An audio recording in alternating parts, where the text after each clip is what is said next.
Vía Pública.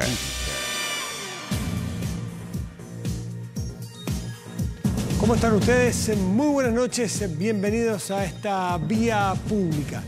Los quiero invitar a escuchar de inmediato una declaración que marcó sin duda el día. La Corte, por 12 votos contra 3, concluye que la República de Chile no contrajo la obligación legal de negociar un acceso soberano al Océano Pacífico para el Estado plurinacional de Bolivia. Bueno, esa es la sentencia definitiva que resume una declaración de 1 hora y media aproximadamente de estos jueces. Por un lado, el puño en alto del presidente Piñera. Por otro, el evidente rostro de decepción del mandatario boliviano. Un reflejo de lo que se vivió hoy, porque en un contundente fallo, la Corte Internacional de Justicia de La Haya desestimó los argumentos de la demanda presentada por Bolivia y declaró que Chile no tiene obligación de negociar una salida soberana al Océano Pacífico. Es así como se hace realidad el mejor escenario de los posibles para nuestro país y probablemente el que menos esperaba Evo Morales y su pueblo. La instancia, por 12 votos contra 3, desechó los 8 principales fundamentos jurídicos demandados por el país altiplánico, los que fueron desestimados uno por uno y por completo. Entre los principales argumentos dados por el titular de la Corte Internacional de Justicia destacan que, comillas, no hay pruebas de intención por parte de Chile de asumir una obligación de negociar, cierra comillas, y que no existe entonces alcance legal de los actos que ha realizado nuestro país durante todo este tiempo. Con esta decisión se da por finalizado el caso luego de 5 años y 5 meses de discusión desde que Bolivia presentó la demanda el año 2013 ante la Corte Internacional de Justicia radicada en La Haya. Un gran día para Chile. Fue una de las declaraciones del presidente Sebastián Piñera después del fallo. Celebraciones en La Moneda, en el ex Congreso, en Antofagasta y Arica. Fueron la tónica de esta jornada después de conocerse la decisión de la Corte. ¿Qué queda ahora? Conversaremos con uno de los hombres que más entiende sobre que más lo ha estudiado, que más ha escrito y que más claro nos puede presentar lo que viene en el futuro. El académico de Derecho Internacional y autor del libro De Charaña a La Haya, José Rodríguez Elizondo. Y 7, este es otro tema, de cada 10 personas votarían no si el plebiscito fuera hoy. ¿Por qué este otro tema? Porque esta es la semana del 5 de octubre, el viernes. Por eso este tema empieza a sonar. Bueno, así lo indicó un sondeo de Criteria Research a días de la conmemoración de los 30 años de esta votación histórica. Este miércoles se realizará una celebración transversal en el Congreso, esto para superar la tensión que se generó por marginar al Partido Comunista por parte de las directivas del Partido Radical y la ADC de una actividad conjunta de esta fecha tan relevante y del mapa actual de la oposición. Conversaremos con el presidente del Partido Radical, Carlos Maldonado. Como puede ver, los temas son interesantes, profundos y variados. Vamos a nuestra pantalla. Y la pregunta del día es la siguiente. ¿Crees que Bolivia respetará el fallo dictado por el Tribunal de La Haya, por la Corte Internacional de Justicia? Ahí está, ¿sí o no? Puede usted participar en nuestro fanpage de 24 horas. Vamos a la pausa, volvemos de inmediato con José Rodríguez Elizondo a darle la profundidad que requiere el fallo de La Haya hoy.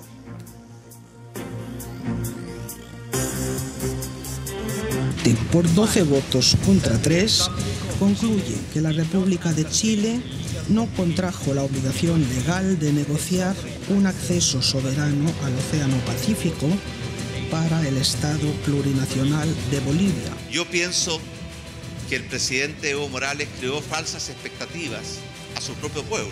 Que este no es solo un triunfo para Chile, tal como lo planteó el presidente. Este es un triunfo para el derecho internacional. Bolivia debe reconocer y aceptar este fallo, que es muy claro y contundente.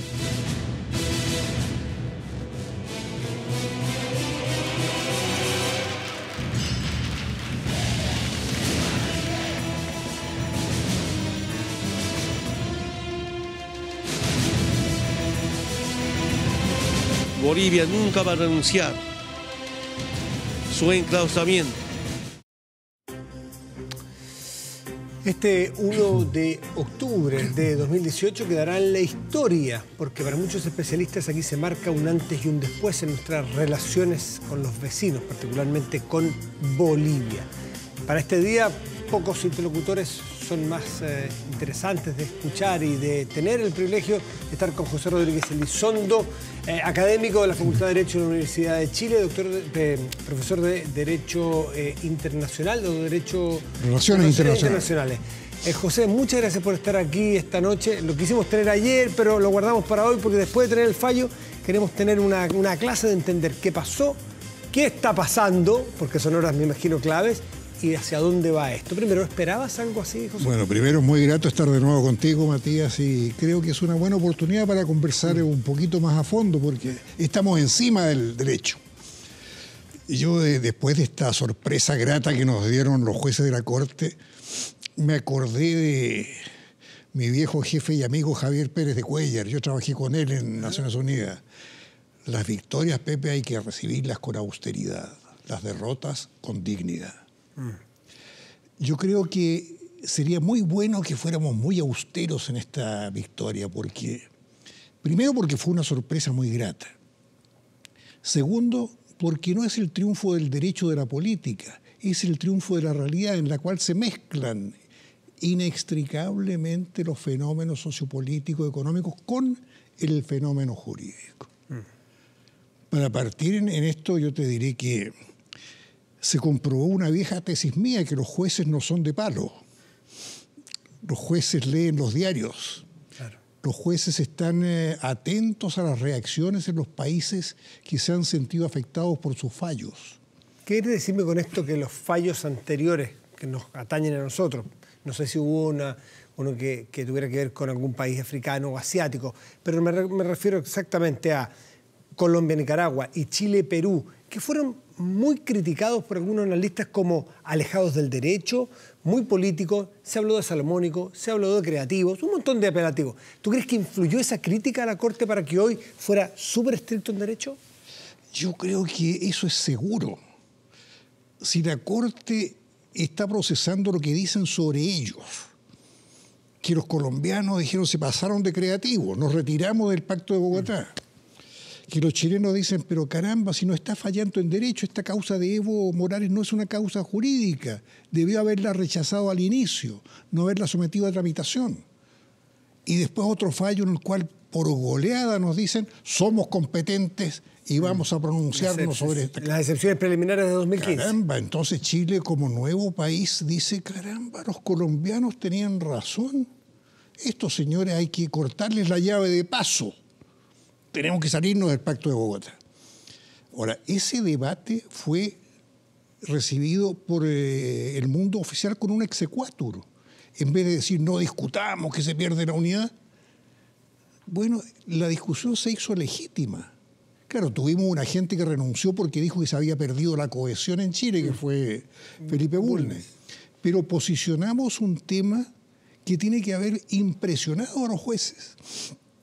Y hoy día los jueces han recapacitado porque no era cosa chica. Fíjate que si ellos le hubieran dado la razón a Bolivia o hubieran dicho negocien, están obligados a negociar con Bolivia, primero habrían interferido en la autodeterminación de un país soberano miembro del sistema de Naciones Unidas. Segundo, en vez de ser bisagra entre un país como Bolivia, miembro de Naciones Unidas, y otro como Chile, miembro de Naciones Unidas, se habría transformado en ariete de Bolivia contra Chile. Y tercero, todo esto es lo que yo resumí en un diagnóstico jurídico, porque yo también soy abogado, según el cual la Corte había incurrido con sus fallos anteriores en desviación de poder, que es una categoría de la doctrina francesa, según la cual es nulo un acto en el cual una autoridad actuando dentro de su marco de competencia viola los fines de la ley. Y los fines de la ley en Naciones Unidas son claros: la paz y seguridad internacionales. Y si tú dictas un fallo que te incrementa el nivel de conflicto. Me gustaría, José Rodríguez Elizondo, que hiciéramos un análisis parte a parte de comportamiento de Chile y el comportamiento de Bolivia hasta hoy? Porque también me interesa saber qué crees tú que está pasando y qué va a pasar. Bueno, si hay tiempo. Sí, no, tenemos ahí unos 18, 20 minutitos que hay que aprovecharlos muy bien. ¿Cómo actuó Chile? ¿Te parece que bien, tuvo altos y bajos? Recibimos esta demanda cuando estaba Piñera, luego la presentaba Chile y ahora el presidente Piñera nuevamente. Bueno, yo creo que fuimos creciendo en el camino. Ya. A mí me habría gustado mucho que cuando demandó Evo hubiéramos puesto el grito en el cielo diciendo no es de recibo esta demanda. Me habría gustado mucho que cuando llegó el momento de decidir si nos metíamos al pleito o no nos hubiéramos metido. ¿Podría Chile no aceptar? Yo descubrí un articulejo que nos permitía no contestar a la demanda. Acuérdate que yo fui funcionario de Naciones Unidas, jefe de Naciones Unidas, y yo distribuía un folletito en la Corte de Justicia en el cual estaba el artículo 53 del estatuto que decía un país que es demandado puede no presentarse a la demanda, en cuyo caso la Corte fallará de todos modos, pero... En ausencia. En ausencia, pero estudiará el tema. Y la jurisprudencia que tenía el folletito es que la mitad de los países habían desistido de los demandantes. Pero era peligroso. ¿Ah? Que nos hayan fallado en contra nuestra y no defendernos hubiese sido peligroso. Es que no era no defendernos, era no comparecer para no legitimar un juicio que nos habría metido en la trampa que nos metió, ¿no? Una cosa muy grave. Pero Chile fue creciendo, dices tú. Entonces fue creciendo en el camino hasta que a la tercera es la vencida tuvimos un agente muy notable. Yo quiero decirte que Claudio Grossman fue un agente muy notable, primero porque es un excelente profesor y además porque tenía mucho roce. Decano de la Washington University, un tipo con muy buenos contactos y que supo, dentro del segmento jurídico de la estrategia de Evo, poner el condimento político. O sea, de algún modo en todas sus declaraciones se estaba advirtiendo el fenómeno político que se estaba produciendo, que es el que yo te acabo de sintetizar. Y Bolivia, con el factor Evo Morales como central, el que manejaba, tenía las riendas aparentemente, tú me dirás si es que no es así, ¿llevó a Bolivia más allá de lo prudente? Absolutamente. Se subió a un caballo que era muy fácil de montar, que era la crítica, la amargura, el rencor, el odio, todos los sentimientos mezclados contra Chile, al cual han sindicado como el único enemigo porque les ha quitado territorio marítimo. Es una cosa muy curiosa de los bolivianos, porque entre Argentina, Brasil, Paraguay, Perú y Chile le han disminuido su territorio original más o menos en la mitad, de 2.140.000 kilómetros cuadrados. No solo Chile, te refieres. Por eso, pero en virtud de una hábil maniobra geopolítica, los seguidores de Evo descubrieron el tema de que era la cualidad marítima lo que les importaba. O sea, Chile era el enemigo único, porque les había quitado la cualidad marítima. Esto tiene una lectura que hay que hacerla. Eso era decirle a los demás países, yo no tengo nada contra ustedes, para que en una eventual política de alianzas todos estuvieran contra Chile. Pero apóyenme. Eso. Pero apóyenme, por supuesto. Y esto tuvo algún fruto, Matías, porque Chile, defendiéndose con el puro derecho, no haciendo comunicación, lo único que recibió fue la neutralidad correcta de los demás países. Esto es un tema bilateral. Y Bolivia recibió el apoyo de varios países. Pepe, la alternativa que tenía Bolivia era el derecho y la voluntad de Chile. En lo del derecho perdió. Hoy día depende 100% de que Chile tenga voluntad de sentarse a negociar. ¿No es así? ¿Y cómo nos han tratado? ¿Cómo ha tratado Evo Morales, más bien, a Chile? Va a tener que hacer un trabajo muy interesante, Evo, o quien lo suceda en la elección siguiente, para restaurar confianza para que Chile quiera sentarse. Bueno, eso es gravísimo. Simplemente quiero hacerte un agregado. Una corrección, probablemente. El tema de Evo fue una estrategia integral contra Chile, dentro de la cual estaba la táctica jurídica. Lo que ahora desapareció de esa estrategia es la táctica jurídica. No puede seguir con ella. Se extinguió esa vía. Pero ya sabemos que García Linera, que Evo dicen la causa marítima es irreversible, seguiremos con esto. Bueno, ellos la habían manejado dentro de una estrategia que era recuperacionista. Antofagasta fue, es y será nuestra. La Constitución que aprobó Evo, que tuvo un largo trayecto, aprobada por el Congreso en el año 2007, promulgada el 2009, amenazando con ella Evo el 2011 y demandando el 2013, todo este fue un proceso para ver cómo reaccionábamos. ¿Y esa demanda está dentro de la Constitución? Y esa demanda está ahí y nosotros no reaccionamos. Yo te estoy diciendo esto no por revivir heridas. ¿Cómo podría reaccionar Chile ante una reforma constitucional boliviana? A ver, te pongo un ejemplo. Nosotros aprobamos una constitución que dice toda la Patagonia es de Chile. ¿Cómo reacciona Argentina? Me imagino que hace una declaración, por lo pronto. No sé qué más podría hacer. Ya, ¿dónde está nuestra declaración? Ya, Chile no... Ese silencio otorga de alguna manera. Esa es la extrema cautela de la cual nos vanagloriamos, que sirvió para que Evo se envalentonara y posiblemente para que los jueces dijeran, fíjense que los bolivianos sacaron esta constitución. Chile no dijo nada. Y Chile mandó una nota de protesta que nadie conoce, según la cual, al parecer, esa constitución es inoponible, que es una palabra de la jerga jurídica, según la cual... O sea que en calle otorga un poco. Los dejamos bueno, ese fue para mí el segundo gran error, porque yo acostumbro sacar los errores a flote. El primer gran error fue haber negociado una salida soberana al mar para Bolivia en 1949, que es el error madre, la madre de todos los errores, de seguir negociando. Y para Bolivia fue el tema pendiente, ya que nosotros mismos nos disparamos a los pies. Tácitamente el Tratado de 1904 podía ser perfeccionado, ¿no?, con una salida soberana al mar para Bolivia. Después viene toda la chorrera de... Sí. Pero el segundo gran error, yo creo que esto hay que saberlo para nunca más incurrir en él, fue el quedarnos callados. Ya. Y yo a mis interlocutores les acostumbro poner dos ejemplos antagónicos porque a veces hay que... La cita, como el columnista Peña, son muy buenas, ¿no? Porque la autoridad de uno es muy poca. Pero cuando tú dices que Lenin dijo a la derrota hay que mirarla cara a cara, y que De Gaulle dijo lo primero que hace un ejército después de un conflicto es reparar los errores del último conflicto. Bueno, entonces, caramba, cuando uno barre los errores debajo de la alfombra, los vuelve a cometer. Entonces los errores de Chile son los del 49, de abrirse a una negociación, de una salida soberana, y luego el silencio de esta manifiesto constitucional. Ese es uno de los últimos errores, pero el error matriz es el del año 49. Ya. Lo de Pinochet y Charaña es otra cosa. ¿También es un error? Se colgó del precedente de nuestro error del año 49, pero por un motivo distinto, no por un motivo de relaciones diplomáticas, sino porque temía la emergencia del HB3, del ataque de Argentina, Perú y Bolivia. Claro, estaba en una situación geopolítica muy compleja. Entonces, como Banzer era enemigo ideológico de Juan Velasco Alvarado, el peruano, dijo, aquí me cuelgo de esto y le ofrezco una salida al mar. ¿Y la gente a los 13 puntos de la presidenta Bachelet en su momento también fue un error?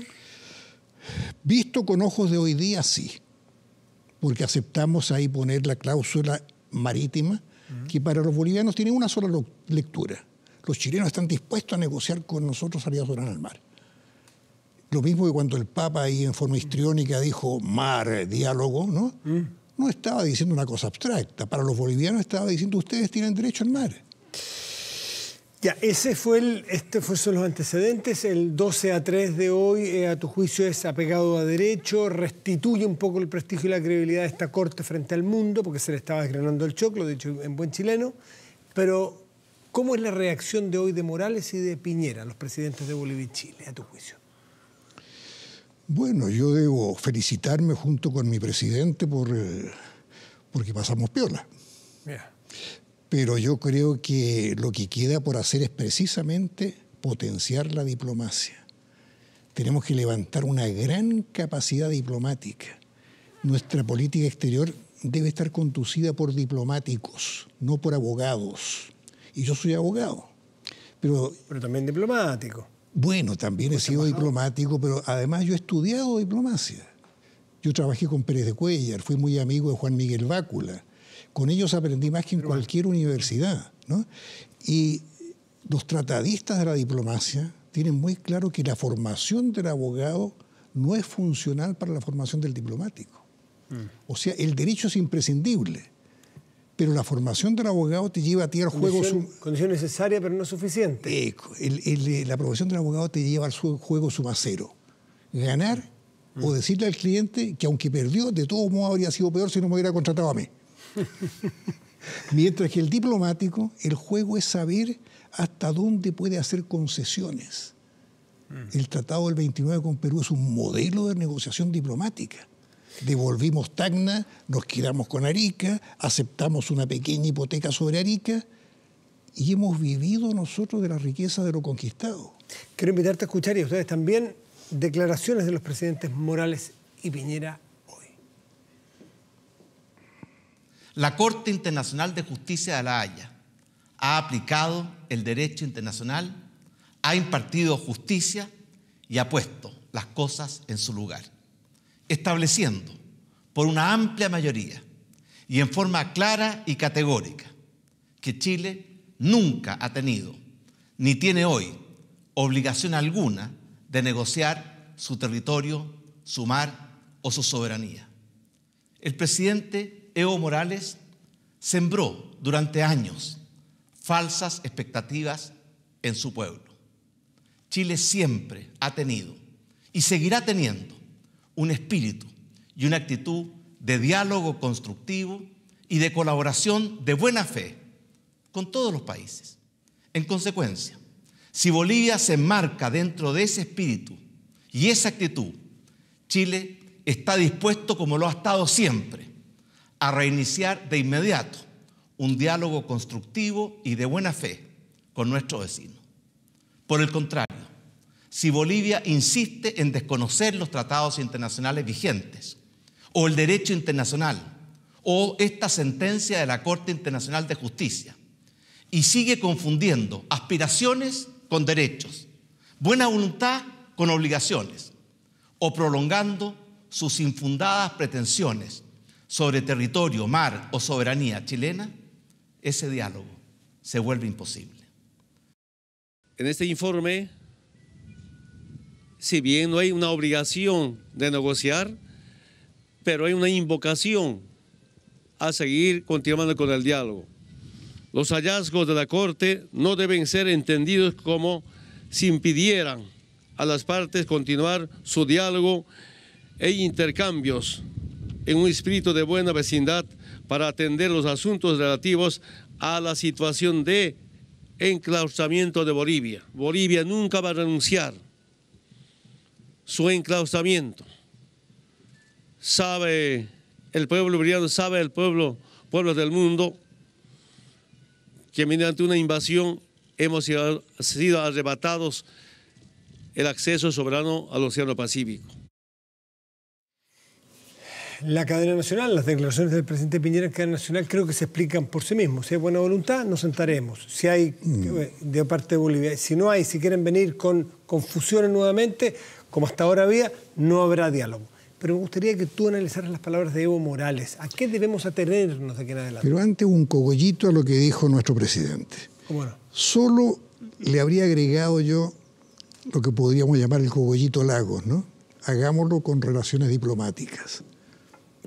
Porque uno de nuestros problemas es que hemos negociado cosas muy graves con los bolivianos, muy de fondo, sin relaciones diplomáticas. Habría que partir restableciendo relaciones. Aquí y ahora. Aquí y ahora, como dijo Lagos, ya. Me gustaría, de verdad, Ahora con lo que dice Evo, lo vi muy afligido. Obviamente está aporreado. Y no quiso darse cuenta de la sutileza del fallo de la Corte en el número 176, creo que es. Sí. Él esperaba por lo menos un salvavidas que dijera, y esta Corte aconseja a Chile y Bolivia que negocien amistosamente por el bien de la fraternidad, etc. Le dijo que no se impide. Y lo que dijo la Corte con una exquisita sutileza, que no se tome este fallo como un impedimento para negociar. Preclusion, creo que es la palabra en inglés. Pero ¿a qué debemos atenernos? ¿Cómo crees que van a surgir? Bueno, ahí la Corte le suavizó un poco el varapalo que recibió al presidente Morales Y no es como él dice una invocación a que negociemos, no. Le quitó totalmente el piso, pero le dijo que esto no se tome como un pretexto para que usted no negocie, no dialogue con Chile. Ahora, yo le agrego a lo que dijo el presidente nuestro, simplemente que tengamos cuidado de no negociar nada que sea delicado sin relaciones diplomáticas, que no las rompimos nosotros. ¿Cuál será el plan B de Bolivia, tú crees? Bueno, escuchando a García Linera y más bien semblanteándolo, porque en mis análisis soy muy amigo del lenguaje gestual, ¿no? El hombre estaba mucho más aporreado que el presidente Morales, pero dentro de su estilo, que es de un intelectual frío. Sí, muy flemático. Un intelectual mediocre, no es un gran intelectual.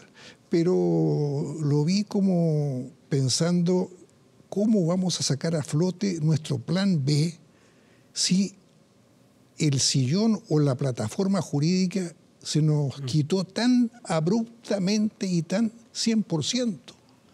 Porque ellos con invocación al diálogo habrían mantenido lo que yo he llamado estrategia de aproximación indirecta. ¿Es peligroso tener un vecino que no tiene a qué asirse, que no tiene de qué agarrarse? Porque sabemos que los manotazos de abogado, y no quiero ser burlesco ni mucho menos, yo de verdad con el mayor respeto con los bolivianos hoy, pero cuando alguien está muy desesperado hay que tener cuidado con esa persona. Te lo digo así sutilmente. Pero yo lo suscribo. Yo creo que la gran diplomacia chilena se va a ver en la capacidad nuestra para ir reduciendo la odiosidad que creó Evo Morales hacia Chile. O sea, es el momento de que Chile tire el brazo para socorrer hay que tirar el brazo, no de una manera ingenua. Sí, por supuesto. ¿No? Pero yo he planteado en mis libros inclusive un esbozo de lo que me parece a mí por mi conocimiento de los países y mis amigos bolivianos. He tenido muy buenos amigos bolivianos. Gente de primer nivel, como el canciller Loaiza Mariaca. Conozco varios intelectuales que han escrito sobre Chile y nos respetamos mucho. Inclusive he tenido intercambio intelectual de libros y comentarios con Carlos Mesa. Yo sé que hay gente de mucho nivel. Gran ganador hoy día, Mesa. El gran ganador de hoy. Sí, si él lo sabe administrar, va a ser un gran ganador. Y esto de que los chilenos de repente decimos, mira lo que nos hizo Mesa. No. Hay que conversar con el líder real, el que está en el momento sur place, como decimos los franceses. Entonces, en ese sentido, yo creo que es un gran desafío para nosotros. ¿Cómo vamos a hacer esto? Y ahí es donde viene lo menos que podemos tener nosotros, es una estrategia de acercamiento que reconstituya el trilateralismo del año 1949. Nos fue muy bien desde el año 1904 al 49 porque Perú era solidario con nosotros frente a la presión boliviana. Esto me lo dijo nada menos que Juan Miguel Bácula y me lo dijo Edgardo Mercado Jarrín, el histórico militar peruano.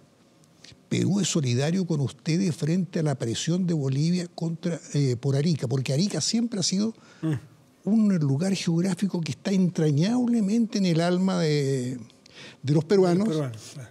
Y que dentro del juego de suma variable que fue el Tratado de 1929 con el Perú fue un focal point. Nosotros nos resignamos a entregarles Arica a ustedes, vencedores de la guerra, y no se lo entregamos a los bolivianos antes de la guerra. Y no tienen derecho a entregarse a los bolivianos sin nuestra anuencia. No vayan a negociar ustedes eso no lo saben nuestros estudiantes. Yo me desgañito pasándoselos, ¿no? O sea, este es el focal point. ¿Qué libros hay que leer? ¿Qué libros hay que leer ahora? Danos 2 o 3 de los libros tuyos, porque yo he leído uno, no leí el de Charaña, el de... No, el que tienes que leer es el último, pues yo soy periodista, estoy actualizado. ¿Cuáles son los libros que hay que leer para entender este tema tripartito? Ahí dime cómo... Mira, el último mío es todo sobre Bolivia. Ese no me lo leí. El de Bolivia, que a mí me sigue fascinando, es el de Walter Montenegro, País de Oportunidades Perdidas. El mar y Bolivia. Walter Montenegro fue embajador de Bolivia en Lima cuando yo vivía en Lima. Perfecto. Y fuimos muy amigos. Y ese libro es el libro más sensato y más brillante que puede haber producido un diplomático boliviano. Ahí tenemos una recomendación de José Rodríguez Elizondo. Podríamos estar, la verdad, que muchísimo rato más, pero tenemos otros invitados, otros temas y le queremos agradecer. Pepe, muchas gracias por estar nuevamente con nosotros. Bueno, ha sido un gusto. Gracias hemos aprendido por esta nueva cháchara. Que te vaya muy bien. Chao. ¿Crees que Bolivia respetará el fallo dictado por la Corte Internacional de Justicia en La Haya? Hasta ahora, el 19% cree que sí, el 81% cree que no. Pausa. Volvemos aquí en Vía Pública.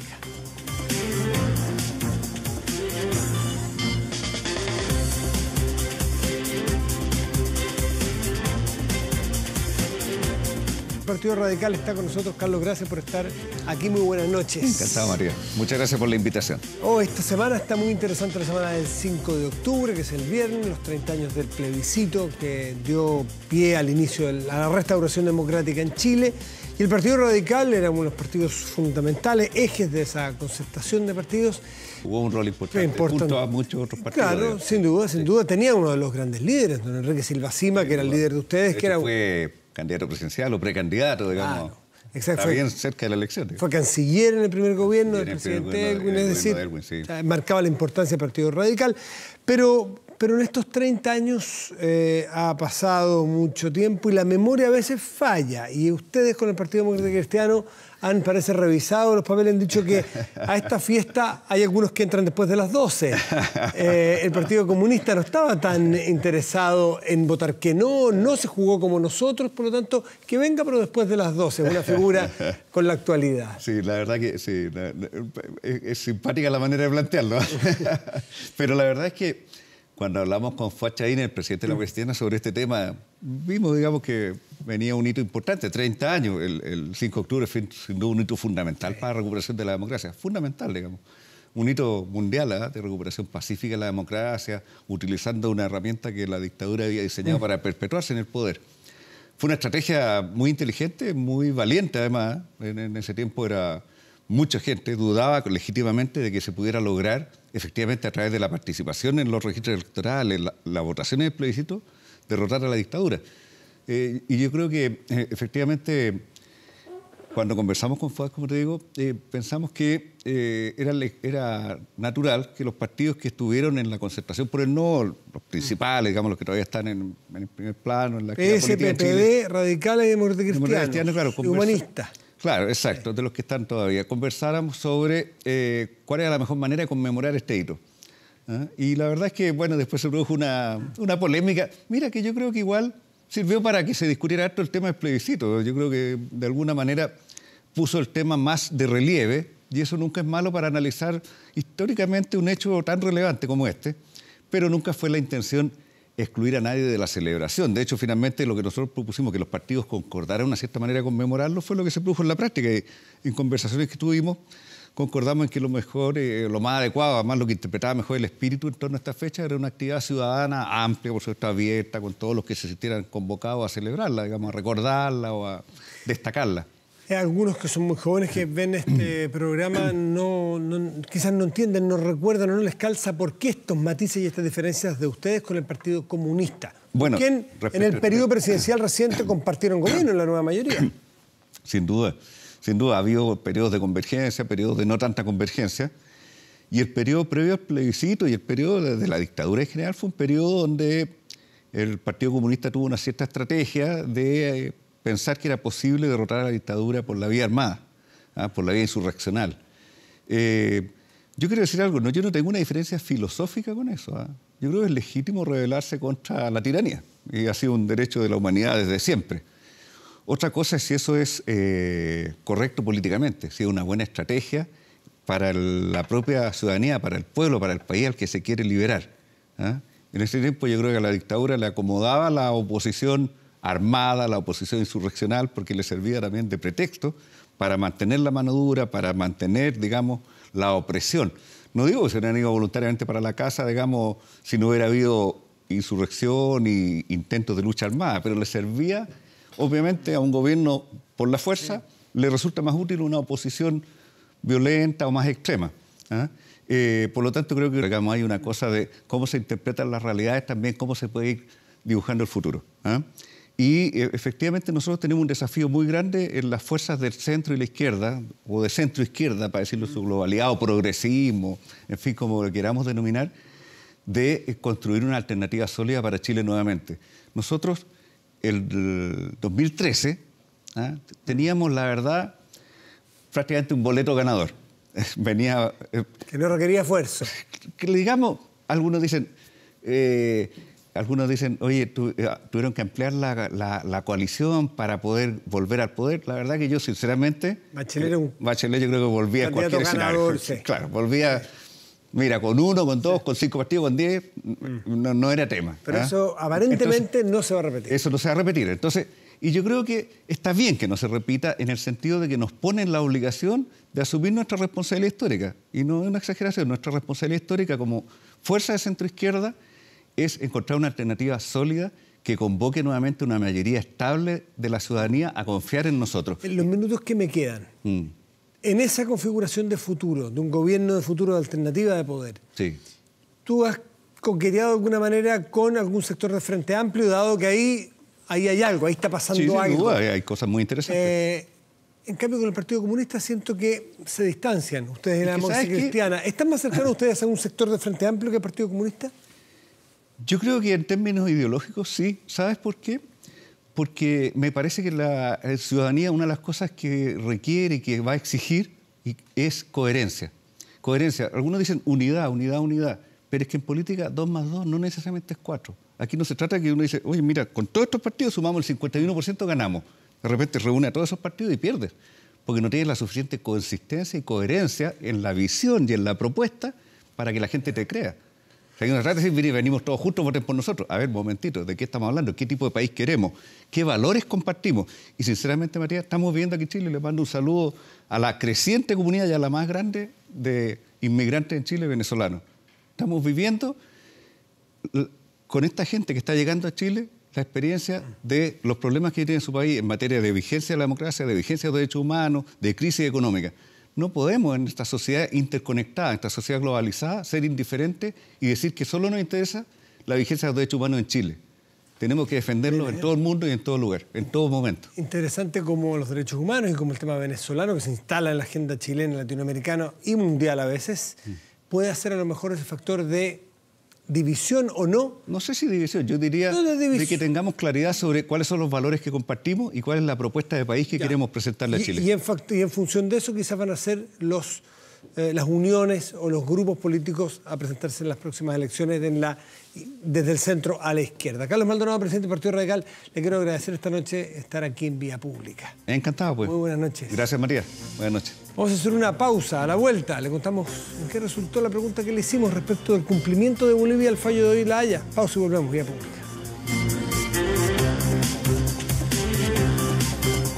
Revisamos los resultados de esta pregunta. ¿Crees que Bolivia respetará el fallo dictado por La Haya, por este tribunal internacional? El 19% cree que sí, el 81%, va variando ahí, cree que no. Ahí está, la Corte Internacional de Justicia, La Haya, y esta es la respuesta de nuestros telespectadores. Qué complicado, ¿por qué creemos que no, ese 81%? Habría que buscar razones. ¿Vamos al tiempo o vamos a nuestro 24horas.cl? Sí, a nuestro portal de noticias. Estuvo el presidente Ricardo Lagos aquí. Interesante escuchar su análisis. Podemos ver el video, está completo allí. Bueno, no nos olvidemos de otros temas nacionales que importan mucho, sobre todo a compatriotas nuestros que no lo pasan bien respirando aires contaminados. Puchuncaví, Quintero. Así que analizan decretar cierre de industrias contaminantes. Más detalles allí en nuestro portal de noticias. Temperaturas de este momento en Santiago, región metropolitana, 9,5 grados. Para mañana y pasado, que es lo que nos espera, martes 22 máxima y 24, ya empieza a haber más solcito. Veo unos días bastante, no invernales, pero como si fuese un poquito otoño, me da la impresión. ¿Qué es lo que pasa en el norte, Antofagasta y Valdivia? 18 y 12 las máximas, nublado y parcial. Eso en cuanto al pronóstico del tiempo. 94 años. Estuvo en Chile el año pasado, me recordaban hoy, Murió de 94, es decir, estuvo a los 93 en nuestro país cantando. Una carrera que partió cuando era un niño de 11 años. Bueno, falleció una de las mayores leyendas de la música francesa. Se apagó, claro, la voz inconfundible de Aznavour, Charles Aznavour. Era el cantante francés más conocido en el extranjero y había vendido más de 200 millones de discos a lo largo de 8 décadas de esta gran carrera musical, a la que nunca había renunciado. El último gigante de la canción francesa del siglo XX, de origen armenio, acababa de volver de una gira por Japón. Estaba de gira a los 94 años en Japón. El profesionalismo, el talento, la calidad. Bueno, tras haber cancelado por obligación varios conciertos, claro, la salud no lo acompañaba. Tenía previsto actuar el 26 de octubre en Bruselas, apodado el Frank Sinatra de Francia. Logró fama mundial con temas como Venecia sin ti, La Mama, La Bohème, que escuchamos ahora. Claro, canción con la que despedimos, llenos de pena, llenos de respeto, con Charles Aznavour. Muy buenas noches y gracias por venir. Je m'en vais faire un tour à mon ancienne adresse. Je ne reconnais plus ni les murs, ni les rues qui ont vu ma jeunesse en haut d'un escalier. Je cherche l'atelier dont plus rien ne subsiste. Dans son nouveau décor, Montmartre semble triste et les lilas sont morts. La bohème